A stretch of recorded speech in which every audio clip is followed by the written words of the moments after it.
2장 10절로 12절 구약성경 28페이지요. 앞부분에 있습니다. 22장 10절부터 12절까지 다같이요. 시작. 손을 내밀어 칼을 잡고 그 아들을 잡으려 하니 여호와의 사자가 하늘에서부터 그를 불러 이르시되 아브라함아 아브라함아 하시는지라. 아브라함이 이르되 내가 여기 있나이다 하매 사자가 이르시되 그 아이에게 네 손을 대지 말라. 그에게 아무 일도 하지 말라. 네가 내 아들 내 독자까지도 내게 아끼지 아니하였으니 내가 이제야 네가 하나님을 경외하는 줄을 아노라. 아멘. 다음에 신명기 34장 9절부터 12절 뒷부분에 있습니다. 신명기 34장 9절에서 12절이요.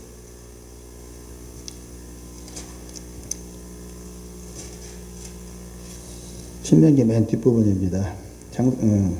구약성경 319페이지요. 신명기 34장 9절부터 12절까지요. 시작. 모세가 눈의 아들 여호수아에게 안수하였으므로 그에게 지혜의 영이 충만하니 이스라엘 자손이 여호와께서 모세에게 명령하신 대로 여호수아의 말을 순종하였더라.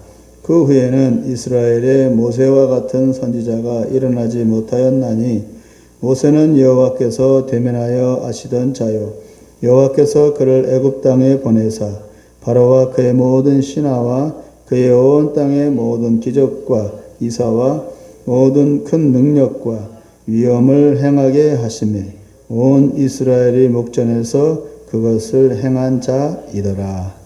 아멘. 오늘은 아브라함과 모세라는 제목으로 잠시 말씀을 나누겠습니다. 잠깐 기도하겠습니다. 은혜의 주님, 세상에서 우리가 아무리 고상하고 부유하고 또 특별하게 살아도 주님이 우리를 지으셨음을 고백합니다. 인생들이 아무리 날고 기어도 결국은 하나님의 섭리 안에 있음을 또한 고백합니다. 그러므로 인생의 주관자는 주님이시고 주님을 믿고 따르는 것이 인생 승리의 길임을 고백합니다. 이 시간 두 사람을 살펴보려고 합니다. 세상에서 그들은 무명의 용사들이지만 하나님 앞에서는 그들은 최고의 인생을 산 사람들입니다. 그들의 삶을 배우게 하시고 후회 없고 탄식 없는 담대한 믿음의 삶을 살 수 있도록 우리를 인도하여 주시옵소서. 이 시간 성령께서 역사하여 주시옵소서. 우리 구주 예수님 이름으로 기도합니다. 아멘. 어떻게 사는 게 잘 사는 것일까요? 어떻게 사는 게 진정으로 행복한 삶일까요? 여러분 아십니까? 어떤 이는 돈을 많이 벌면 그렇게 된다고 말하고 또 어떤 이는 자기가 하고 싶은 것을 다 하면서 살면 또 그렇게 된다고 말을 합니다.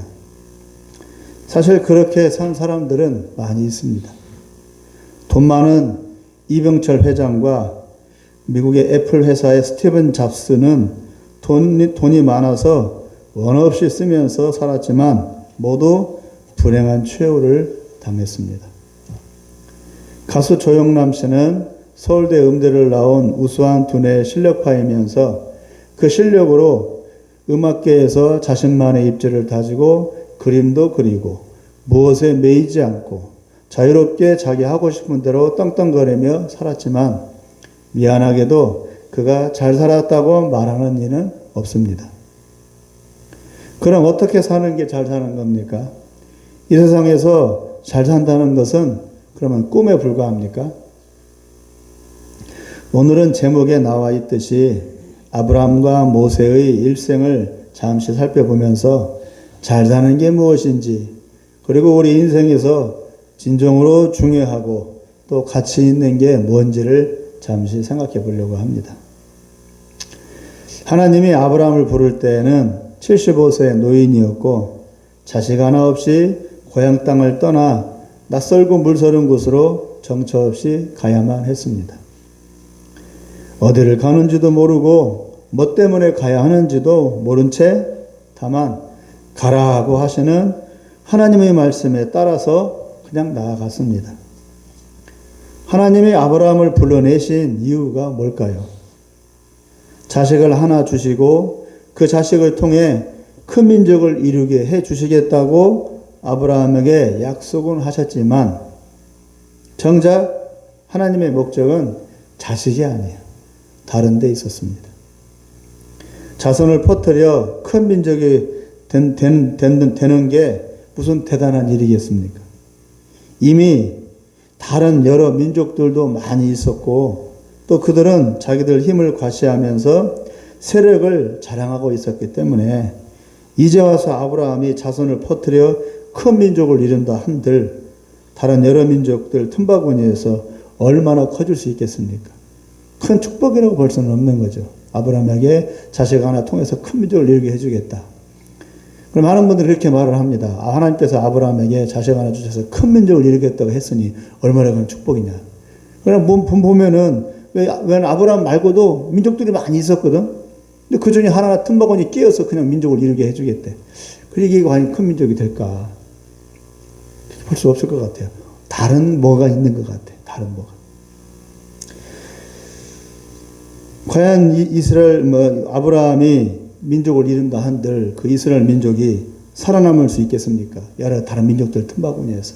이미 다른 민족들은 문화가 발전하고 군사력을 기르고 오랜 시간 동안 터잡고 살아왔는데 아브라함에게서 하나님이 원하신 것은 믿음입니다. 어떤 상황에서도 어떤 처지에서도 하나님의 말씀을 의지하고 믿는 바로 그 믿음. 말은 쉬운데 어려워요. 이를 위해서 하나님은 자식을 준다고 아브라함에게 약속은 해놓고 25년 동안을 기다리게 했습니다. 자식이 목적이 아니라 뭐예요? 자식을 준다는 그 하나님의 말씀을 아브라함이 믿느냐 안 믿느냐. 아시겠죠? 하나님의 그 자식을 준다고 하나님 약속했잖아요. 그럼 그 약속을 아브라함이 믿느냐 안 믿느냐. 자꾸 의심이 가는 거지. 1년이 지나고 2년이 지나고 10년이 지나는데 자식 안 줘. 하나님 나한테 거짓말한 것 같아. 하나님 약속이 가짜 같아. 의심이 들겠죠. 의심이. 이 훈련인 거예요. 아니야. 그래 그때마다 하나님은 아브라함 나타나서 아니야. 자식 꼭 줄 거야. 그러니까 뭐 하라고요? 믿으라고. 믿으라고. 믿는 연습, 믿는 훈련이에요. 우리도 마찬가지예요. 하나님 안 보이잖아요. 아무리 기도해도 응답이 없는 기도가 있어요. 우리 교회도 부흥되게 해달라고 한 장 오게 해달라고 아무리 기도해도 영혼들이 안 와. 그런 의심이 가는 거지. 하나님 교회를 안 세운 것 같아. 이 교회를 없애는 게 나을 것 같아. 의심이 들 수밖에. 그때마다 하나님께서는 또 다르게 또 응답을 주시는 거예요. 아니야. 내가 약속 맞아. 끝까지 붙들어야 돼. 이런 식으로. 이게 믿음 훈련이에요. 아브라함에게는 자식이 너무너무 중요한 거예요. 자식 하나가. 특히 그 당시에 양육강식이 그 당시. 자식이 없다는 것은 결국은 자기를 방어할 방패막이가 없다는 것과 마찬가지. 집안과 그리고 자기의 어떤 그런 터전이 없다는 것과 마찬가지. 다 자기 대로 끝난다는 거예요. 지금 시대는 틀리겠죠. 그러니까 이 훈련이었어요. 아들을 준다고 하셨으면서 왜 안 주시지? 거짓말 하셨나? 잊으셨나? 마음이 바뀌셨나? 아브라함은 나그네 인생을 살면서 문제가 해결되고 약속이 응답되기는커녕 더욱 어렵고 힘들어지고 점점 믿음이 식어갔어요. 어쩔 수 없죠. 당연히. 사람인 이상. 그때마다 나타나셔서 하나님은 아브라함으로 하여금 의심하지 말고 믿게 하셨습니다. 믿으라고. 눈에 안 보여도 믿으라고. 지금 자식이 없어도 믿으라고. 그리고 25년을 기다린 후에 기어이 믿음으로 아들 이삭을 얻었어요. 이 아들 이삭을 얻었을 때 아브라함이 어떤 믿음이었을까요? 김명사 어머니? 하나님 약속을 25년 만에 지켰네? 하나님이 진짜 약속 주셨네? 아들 주셨네? 그 하나님을 발견했겠죠. 그리고 그때 아들을 얻었을 때 아브라함은 믿음이 쑥 올라갔겠죠. 어제 최고일 선교사님이 그러더라고요. 자기가 기도했는데 하나님이 응답을 주셨대. 장학금을 줬대. 그때 자기 입으로 그때 믿음이 쑥 올라가는 걸 느꼈대. 그럴 때 응답이 왔을 때. 특히나 아브라함은 25년을 기다렸잖아요. 그러니 그 감격이 얼마나 컸겠어요. 이 훈련이에요, 지금. 그리고 25년을 기다린 후에 기의 믿음으로 아들 이삭을 얻었습니다. 긴 시간의 기다림 속에서 아브라함은 자기도 모르게 하나님을 의지하고 믿는 그 훈련을 받았고, 세월이 지나 어느덧 믿음이 자기 마음에 딱하니 자리 잡고 있다는 것을 본인이 느끼게 된 거예요. 자기도 모르게. 25년을 그냥 인내하며 살아왔는데, 오늘도 뒤돌아보니까 자기 마음에 믿음이 있다는 것을 느끼게 된 거예요. 이런 식으로 하나님 훈련을 시키는 겁니다. 믿음이 잘해야지. 이게 아니라 그냥 살아가는 거예요. 하나님 인도하심 따라서. 그래도 하나님 붙들어야지. 하루하루, 한순간, 하루를 버티는 거예요. 하루를. 미리 모래에 없어. 글피도 없고. 하루를 버티는 거예요. 그 심정으로 살았을 때 어느 25년 지난 뒤에 돌아보니까 내가 이만큼 살아왔네. 하나님 인도하심이었네. 그리고 내 마음에 하나님에 대한 믿음이 자라게 되는 거예요. 하나님은 항상 모든 인생들을 이런 식으로 인도하십니다. 방법은 똑같아요. 하나님의 방법을 모르는 거죠. 각 사람마다 틀린 거니까. 각 사람이 추구하고 더 좋아하는 것이 무엇인가 다 틀려요. 아브라함에게는 자식이 제일 급선무였어요. 각자에게는 또 틀리겠죠. 그런 식으로. 그리고 오늘 본문에서 하나님은 마지막 시험을 통해 이제까지의 고생스러운 믿음 훈련의 마지막 점을 찍고자 하셨습니다. 아까 말씀드린 창세기 몇 장이에요? 몇 장이죠? 창세기 22장 10절에서 12절. 아들 이삭을 바치는 이 대목을 통해서 마지막 시험을 하신 겁니다. 긴 시간의 기다림 속에서 아브라함은 자기도 모르게 하나님을 의지하고 믿는 훈련을 받았고, 세월이 지나 어느덧 믿음이 자기 마음에 새겨지게 되었습니다. 그리고 오늘 본문에서 마지막 시험을 지금 거치고 있는 겁니다. 이 시험에 통과가 안 되면 이제까지의 나그네 인생이 꽝이 될 테고, 잘 되면 믿음 승리가 되는 것인데, 아브라함은 아주 가볍게 가뿐하게 이 시험을 통과하고 오늘 본문에서처럼 칭찬을 들었습니다. 내가 이제야 네가 하나님을 경외하는 줄을 알겠다. 꽝꽝꽝 하고 도장을 찍는 겁니다. 하나님이 아브라함에게. 이제 네 믿음 됐다. 즉 이제 네가 나를 정말로 믿고 의지하는 줄을 인정해 주겠다. 합격입니다. 여기까지 오기까지 아브라함의 25년 플러스 10여 년, 이 과정을 거친 겁니다. 그래서야 아브라함은 믿음의 조상이 된 겁니다. 처음부터 믿음의 조상이 아니라. 그러니까 믿음의 조상이 되기까지, 그 다음부터 이제 시작이에요. 아브라함이 믿음이 생겼죠? 이제 그 다음부터 그 아브라함의 믿음이 대대손손 이삭을 거치고 흘러가야 되는 겁니다. 하나님의 목적은 그거예요. 아브라함이 믿음 자라도록, 그것이 아니라 이걸 수단으로 해서. 긴 시간의 훈련과 기다림이 없었다면 아브라함이 이렇게 굳건한 믿음을 마음에 품을 수 없었을 겁니다. 연단의 과정이 아브라함을 믿음의 사람으로 만들어준 거죠. 두 번째로 모세입니다. 모세는 가시나무 떨기에서 처음 하나님을 만나고 다시 시내산에서 하나님과 1대1로 대면한 이후에 강건한 믿음으로 200만 명의 말 안 듣고 늘 불평불만하는 이스라엘 백성들을 이끌고 광야에서 40년을 견딜 수가 있었습니다. 아브라함과 다르게 모세는 어려운 처지에서 태어났습니다. 그러나 자라기는 애굽의 왕자로 또 자랐습니다. 극과 극입니다. 그리고 40세 이후부터는 다시 광야로 나아가 광야 생활, 나그네 생활을 했습니다. 아브라함과 모세의 공통점은 두 사람 모두 대제국의 우상 숭배의 배경에서 태어나고 자랐다는 점입니다. 아브라함은 니므롯에 의해 세워진 바벨론 제국의 중심지였던 갈대아 우르 출신이고, 모세는 그 당시에 대제국이었던 애굽의 중심부에서 태어나고 자랐습니다. 희한하죠? 바벨론 제국, 애굽 제국. 세계 최고의 대제국들입니다. 미국도 못 따라가는. 그리고 지금도 여전히 바벨론과 애굽의 영향하에 유럽 문명이 있습니다. 두 사람 모두 하나님을 대적하고 하나님이 아닌 다른 신들을 극렬하게 섬겼던 거대한 두 제국에서 태어나고 자란 그런 사람들입니다. 우상 숭배의 배경 하에서 믿는 집안 출신들이 아니라. 두 번째 공통점은 그들 모두 하나님의 부르심을 받고 아무것도 없는 광야로 내몰렸다는 점입니다. 광야로. 광야는 뭐가 있어요? 광야에는 아무것도 없어요. 풀도 없어요. 아무것도 없어요. 의지할 것도 없어요. 사람도 없어요. 뭐밖에 없어요? 하나님밖에 없어요. 우상도 없고 왕도 없고 문화도 없고 사람도 없는 곳. 오직 하나님과 자신만의 의식할 수 있는 광야로 내몰려 1대1로 하나님과 만날 수 있는 곳. 누굴 거쳐서가 아니라.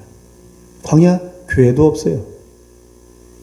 그곳에서 하나님의 인도하심을 받고 훈련받고 오직 하나님만 의지하는 믿음 훈련. 하나님의 음성에만 귀 기울이는 그런 훈련을 받았다는 점. 아브라함도 모세도. 예수 전도단에 그런 훈련이 있어요. 예수 전도단이 지금 하와이에 있고 우리나라 제주도에 있는데 제가 아는 이제 전사님 아들내미가 이번에 이제 군대 제대하고 나서 신학생인데 예수 전도단이 저 하와이 제주도에 있는 그 열방센터. 우리 상주에 열방센터가 있죠. 원래는 그 상주에 있는 열방센터가 예수전단에 있는 그 열방센터를 본뜬 거예요, 사실은. 원래 원조는 저 예수전단, 하와이, 원래 세계적인 본부에는 하와이인데 우리나라에는 이제 제주도에 있어요. 거기서 이제 훈련을 받는 거예요. 3개월 훈련을 받는다고 하더라고요. 거기서 예수전단에서 특히 이제 단기 선교할 때 뭐가 있냐면 하나님의 음성 듣기라는 게 있어요. 돈도 없고, 옷도 없고, 아무것도 없이 빈털터리 거지로 이제 거지전도라고 하죠. 전도를 떠나는 거예요.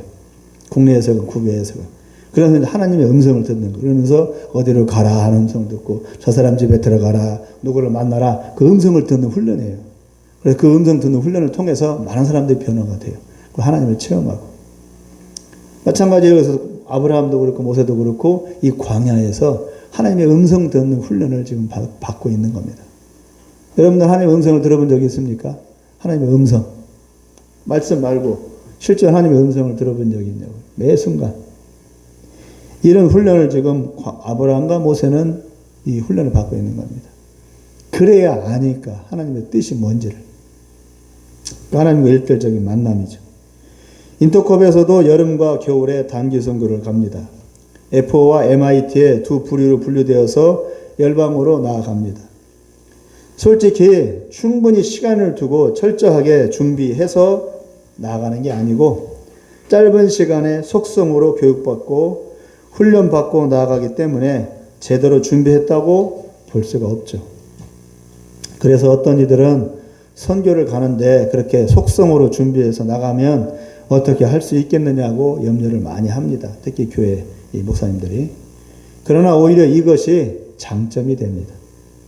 준비 다 하고 언어 훈련 다 받고 충분한 여비와 동역자들로 준비가 되면 굳이 하나님을 의지하지 않아도 그냥 묻혀가면 됩니다. 그러나 아무것도 준비 안 하게 되면 의지할 분은 하나님밖에 없게 됩니다. 그래서 훈련이 되는 거예요. 그래서 일부러 속성으로 가는 겁니다. 준비 많이 안 하고. 돈도 모자라고 언어도 안 되고 함께 간 동역자들도 나와 똑같은 처지라면 그냥 손잡고 함께 마음을 합쳐 하나님의 도우심을 구할 수밖에 없습니다. 그러니까 거기 가서 단기 선교 가서 드리는 기도는 절박해요.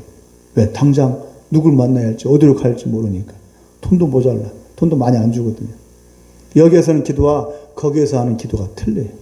그러니까 여기서 만난 하나님과 거기서 만난 하나님이 틀려. 다른 하나님이야. 그래서 가는 거예요. 단기 선교를. 그래서 극적으로 이 은혜를 체험하고 극적으로 응답을 받고 그러면서 믿음이 쑥 올라가는 겁니다. 그런 경험을 하니까. 내가 뭐 전도를 해서 사람을 구원시킨다. 그건 두 번째 문제고 내가 전도를 하면 얼마나 하겠어요 사실은. 말도 안 통하는데. 거기 가서 결국은 그 사람들을 변화시키는 것이 아니고 내가 변화돼서 오는 겁니다. 그게 훈련이에요. 단기 선교예요. 그래서 비전스쿨의 훈련 중에 마지막 코스가 단기 선교예요. 전도하라는 얘기가 아니라 훈련을 받으라는 얘기예요. 단기 선교 가서 그 경험을 통해 내가 하나님을 다시 만나는 경험을 해라. 그겁니다. 하고 싶지 않으세요? 안 넘어가네. 어쨌거나 갈 사람은 갑니다. 의지가지 없는 낯선 땅에서 말도 안 통하고 돈도 없고 누구를 만나야 할지 어떻게 접근해야 할지 도무지 대책이 없는 상황이라면 살기 위해서라도 하나님을 의지하지 않을 수 없을 겁니다. 한마디로 단기 선교도 광야입니다. 광야. 이런 아브라함과 모세가 내몰린 그 광야와 똑같은 처지입니다. 의지가지 없는 처지에서 오직 하나님만을 의지하라고 하나님은 아브라함과 모세를 광야로 내모신 겁니다. 왜? 이 사람들은 애굽 제국, 바벨론 제국의 우상 숭배에 찌들어버린 사람이에요. 사고방식이. 그러니까 이걸 빼내려면은 아무것도 없는 광야로, 하나님만 의지하지 않을 수 없는 광야로 내몰 수밖에 없는 거죠. 이게 훈련인 거죠. 빼려고, 때를 빼려고. 세상 물에 찌든 걸 다 빼내려고 광야로 내몬 겁니다. 우리에게도 광야가 필요해요.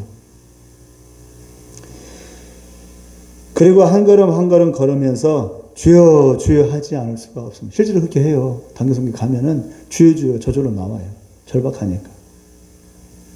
그 광야에서 절박한 심정, 가난한 마음으로 하나님의 음성을 듣고 하나님의 손길과 인도하심을 겪어가면서 조금씩 하나님을 알게 되고, 그리고 믿음의 눈이 열리고, 그리고 사명의 눈이 띄어지는 이것이 바로 광야 훈련입니다. 그러므로 광야는 적막하고 의지가지 없는 막막한 현장이지만 하나님과 1대1로 만날 수 있는 그런 안식처와 같은 곳이기도 합니다. 이곳에서 다시 내가 새롭게 태어나는 겁니다. 모세는 다 갖추어진 왕자였지만 광야로 내몰려 육신과 영혼이 탈탈 털리는 40년의 세월 이후에 다시 원점으로 돌아가 애굽에서 바로 왕과 동족인 이스라엘 백성과 신랑이 끝에 그들을 데리고 자기가 단내가 나도록 살아왔던 그 광야로 다시 들어갔습니다. 애굽의 문화 생활에 찌든 이스라엘 백성에게 광야는 말 그대로 적막강산이겠지. 왜? 애굽의 대제국의 그 문화 문명에서 살아온 이스라엘 백성들이 갑자기 아무것도 없는 광야로 나가서 살게 되면 그냥 말 그대로 헐 이겠죠. 적막강산. 아무것도 없었습니다. 말 그대로 그들은 원시인처럼 살아야 했습니다. 두렵고 외롭고 불안했습니다.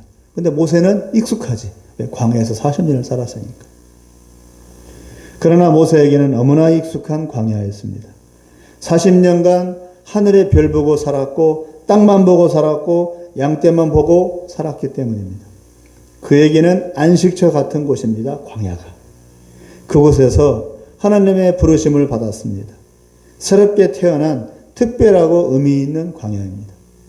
이스라엘 백성과 정반대의 입장이죠. 그래서 모세로 하여금 광야 훈련을 미리 시켜놓은 겁니다. 네, 이스라엘 백성들을 훈련시키려고. 이를 위해 하나님은 미리 모세에게 광야 생활을 겪게 했습니다. 그들과 다시 40년간 광야에서 씨름하며 모세는 인생의 말년을 80세에서 120살까지 그 말년을 이스라엘 백성과 다시 광야를 생활을 시작해야 했습니다. 그러니까 모세는 80년을 광야 생활을 한 거예요. 그리고 하나님 곁으로 간 거예요. 40년은 왕자 생활, 80년은 광야 생활. 이렇게 살 수 있어요? 모세니까 하겠죠. 전방의 40년은 양떼를 데리고 살았고 후반기 40년은 말 안 듣고 믿음 없는 이스라엘 백성을 데리고 살았습니다. 양떼는 철없고 눈멀고 힘없는 짐승들이기는 하지만 목자가 시키는 대로 말을 잘 들었습니다. 그래서 그들과 함께 친하게 지내며 먹고 자며 그 양떼들 속에서 살았습니다. 그나마 양떼들은 말을 잘 들어요. 그러나 이스라엘 백성은 머리에 든 것도 많고 편하게 살아보았기 때문에 모세의 말을 아주 안 들었습니다. 시시때때로 땡깡 부리고 시시때때로 돌 들어서 모세를 쳐 죽이려고 하고 시시때때로 하나님을 원망하고 심지어 하나님의 말씀도 안 듣고 지들 고집과 지들 감정대로 살고자 했습니다. 이런 실랑이를 모세는 이스라엘 백성과 40년간을 했습니다. 결코 그들의 마음에 자신의 고집을 내려놓고 하나님을 의지하는 순종과 인내와 겸손의 믿음을 갖지 못했습니다. 끝까지 죽어나가면서도 자기들 고집을 버리지 못했습니다. 이스라엘 백성은. 하나님을 이겨보겠다고 졸기차게 불평, 불만, 불신앙의 모습을 보였습니다. 말 안 듣는 그들을 보며 모세는 그들의 마음을, 하나님의 마음을 조금씩 이해하고 알아가게 되었습니다. 애굽에서 그들을 빼내올 때 얼마나 큰 기적과 능력이 나타났습니까? 얼마나 놀라운 일들을 겪고 애굽을 떠나왔습니까? 그런데도 그들은 그 모든 기적의 경험들을 뒤로 한 채 지금 어렵고 지금 힘든 것만 따지면서 대들었습니다. 결국 다 그냥 쏟아붓는 겁니다. 그 기적을 경험했던 그 경험들 다 그냥 쏟아붓는 거예요. 기적을 체험하면 그것이 믿음으로 차곡차곡 쌓여야 하는데 불평불만으로 다 쏟아부어 밑빠진 독에 물 붓듯이 믿음이 모아지지 않았습니다. 그냥 기적을 경험했다는 기억밖에 남지 않습니다. 모세는 자기 손으로 기적을 일으키고 자기 손으로 이끌어낸 그들이 그렇게 믿음 없이 죽어나가는 모습을 보며 목자 대신 하나님의 심정을 뼈저리게 느껴갔습니다. 하나님이 어떤 심정일까? 그리고 세상을 바라보시는 하나님의 마음과 역사 경륜을 이해해 갔습니다. 이스라엘 백성도 이 모양인데 이스라엘 백성들 왜 다른 민족들은 말할 것도 없죠. 딴짓거리를 하고 있거든. 다른 신 섬겨놓고 우상단지 섬겨놓고 절간에 부처상 세워놓고 집집마다 그 부적 붙여놓고 그 조상신 어쩌고저쩌고 하면서 조상신 숭배하고 그리고 하늘에다가 비나이다 하면서 하늘신 섬기고 그딴 짓거리 하고 있는 이방 민족들은 말할 것도 없죠. 그래서 그런 영혼들을 바라보신 하나님의 심정을 모세는 말 안 듣는 이스라엘 백성들을 통해서 조금씩 알아가는 거죠. 하나님 마음이 이렇겠구나. 기가 막히겠구나. 그런데도 죽이지 않네. 심판하지 않네. 아, 하나님의 마음이 이런 마음이구나. 그래도 살려주고자, 그래도 구원해주고자 하는 것이 하나님의 마음이구나. 이 마음을 모세는 알아가는 겁니다. 바꿔 말하면 자기가 구원받는 믿음 훈련이 아니라 남을 구원시키는 믿음 훈련을 모세는 지금 받고 있는 겁니다. 특별히 택함받은 이스라엘도 저러는데 세상 어느 천지에 어떤 민족이 하나님을 찾겠는가? 저런 기적과 능력과 은혜를 입었어도 저 모양인데 세상 어느 누구가 하나님을 믿고 경외하겠는가? 참으로 하나님의 마음이 답답하겠다. 그래도 살려보겠다고 구원해보겠다고 고쳐 쓰겠다고 심판하지 않고 기다려주시는 그 하나님의 사랑과 용서와 자비를 모세는 이스라엘 백성과 실랑이 하면서 조금씩 깨달아 갔습니다. 그래서 그는 겸손할 수밖에 없었습니다. 왜? 하나님의 마음을 아니까. 부모의 마음을 알아야 효자가 나오듯이 모세 또한 하나님의 마음을 알기 때문에 그 앞에 겸손할 수밖에 없었던 겁니다. 왕자 출신이지만 나이 80이 넘은 인생으로 오래 살았지만 그는 하나님의 심정을 헤아려 하나님의 말씀 앞에 엎드리지 않을 수가 없었습니다. 그래서 그는 겸손하다라는 칭찬을 들은 겁니다. 아브라함은 하나님을 경외하는 자라고 칭찬들었습니다. 야곱강씨 그 위험한 처지에서 아브라함은 세상 왕들을 두려워하지 않고 오직 하나님만을 경외하고 두려워했습니다. 모세는 불순종의 백성들 앞에서 자기 의를 내려놓고 하나님 앞에 겸손히 엎드렸습니다. 둘 다 모두 믿음의 모습들입니다. 하나님을 믿는 모습이 아브라함에게는 경외하는 모습, 모세에게는 겸손한 모습으로 나타난 것입니다. 아브라함은 아브라함의 처지와 환경에서 하나님을 경외함으로 믿음이 표현된 것이고 모세는 모세의 처지와 환경에서 겸손함으로 믿음이 그렇게 표현된 것입니다. 결국은 믿음입니다.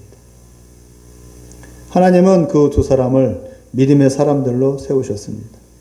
하나님께 대한 철저한 믿음, 자기를 온전히 부인하는 믿음, 그리고 이 세상 어떤 것보다 하나님의 도우심만을 구하고 의지하는 그런 믿음을 키우고자 그들을 믿음의 조상으로 삼으신 것입니다. 왜요? 그들을 통해 믿음의 물줄기가 그들을 넘어서 후대로 이어져 이스라엘을 넘어 온 민족이 하나님을 믿게 하기 위해서요. 이 땅에 교회를 왜 세우셨습니까? 우리만 이렇게 편안히 예배드리라고? 그게 아니고 온 열방의 모든 민족들을 구원하라고 이스라엘을 세우고 또 교회를 세운 겁니다. 근데 교회가 자기 교회 부흥만 생각해. 그건 교회가 아닙니다. 나중에 하나님 앞에 책망받을 겁니다. 요한계시록에 나와 있는 7교회처럼. 교회라고 다 칭찬 듣는 게 아닙니다. 7교회 중에서 칭찬 듣는 교회가 몇 개 있어요? 하나밖에 없어요. 6교회는 다 책망 들었어요. 선교 안 하면 교회는 책망받을 수밖에 없습니다. 교회 존재 목적이 성경인데. 그런데 자기 교회 부흥만 생각해. 어떤 목사님 그래요. 나는 선교를 포기했대. 그리고 교회 목회만 한대. 미안한 얘기지만 목사 아닙니다. 그럼 헛짓하고 있는 거예요. 당장 그만두든가 해야지. 이 믿음만이 하나님 앞에서 인정받을 수 있는 유일한 가치이기 때문입니다. 믿음이 없이는 하나님을 기쁘시게 할 수 없습니다. 아무리 착해도 아무리 능력 있게 사역해도 경외함과 겸손함의 인격적인 믿음이 없이는 하나님께 인정받지 못하는 의미 없고 열매 없는 인생을 살게 됩니다. 이런 인생을 우리는 살 필요가 없습니다. 안 사는 게 나아요. 하나님이 원하시는 인생은 믿음으로 사는 인생입니다. 자기의, 자기 만족, 자기 행복을 얻으려고 달려가는 인생은 불 속으로 날아드는 불나방과 똑같습니다. 한 번뿐인 인생을 그렇게 허망하게 내던질 수는 없습니다. 불나방 되고 싶습니까? 뭐라 그런 인생을 살아요? 불나방 될 거면 살 필요 없습니다. 꽃과 나무를 왔다 갔다 하는 나비가 돼야지. 결 말씀을 맺겠습니다. 아브라함과 모세가 믿음의 사람들로 완성되기까지 많은 시간과 훈련의 과정이 필요했습니다. 아브라함이 되고 모세가 되는 것은 저절로 된 게 아닙니다. 많은 시간이 필요했습니다. 본인들이 알아서 성장한 것도 아닙니다. 하나님이 그 사람들의 인생 가운데 찾아가셔서 그들 인생 속에서 함께 하면서 오랜 시간을 거쳐 그들을 키우신 겁니다. 왜? 그들을 통해서 다른 영혼들을 구원하려고. 교회 생활을 지나 전 인생의 삶에서 이리저리 굴러다니는 조약들처럼 그들은 부딪히고 깎이고 다듬어지면서 결국은 하나님께 인정받는 그런 모습이 된 것입니다. 하나님이 그들을 그렇게 만드신 이유는 그들만의 문제가 아니라 그들을 넘어 그들을 통해 구원받을 많은 영혼들을 위해서입니다. 왜 많은 영혼들을 구원하려고 합니까? 하나님은 하나님의 나라를 이루려고. 그리고 빨리 이 세상을 끝내려고. 하나님 마음은 그래요. 빨리 이 세상을 끝내고 싶습니다. 하나님은 이 세상을 영원히 두고 싶은 게 아니라. 왜? 이 세상은 죄로 가득해. 날이 지나면 지날수록 죄가 더 커져. 죄가 더 깊어지고.